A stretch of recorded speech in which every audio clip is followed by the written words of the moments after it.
కానీ కొంత వాడి కొంతకాలం వాడి దాన్ని పక్కన పెట్టేస్తూ ఉంటాం జనరల్గా చాలామంది. ఆ వస్తువుల్ని ఏదైతే ఇతరత్ర ప్రాంతాల్లో కూడా వాడుకోవాలి, పేదలందరూ కూడా వాడుకునేదానికి వీలుగా అవన్నీ కూడా రీసైక్లింగ్ అంటామా, లేకపోతే దాన్ని మళ్ళీ కూడా శుభ్రపరిచి నీట్గా కూడా వాళ్ళకి అందించే కార్యక్రమాన్ని దీని ద్వారా కూడా మనం 10 మందికి సహాయపడే విధంగానే ఉంటుంది ఏ కార్యక్రమం చేపట్టినా.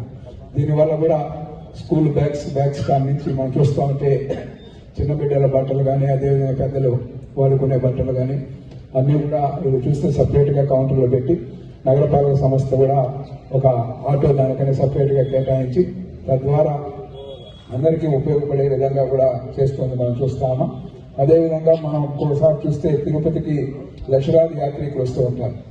తిరుపతి ఏదైతే పరిశుభ్రంగా ఒక ప్రశాంతమైన వాతావరణం ఉంటే ఇంకా యాత్రికులు ఎక్కువ మంది వచ్చేదానికి ఒక తిరుపతి పట్ల ఉన్న దీన్ని మనకు స్పష్టంగా కూడా తెలుస్తూ ఉంది. ఆ సందర్భంలోనే గతంలో చంద్రబాబు నాయుడు గారు ముఖ్యమంత్రిగా ఉన్నారు. మీ అందరికీ తెలుసు, పార్కులన్నీ కూడా అభివృద్ధి చేయడం.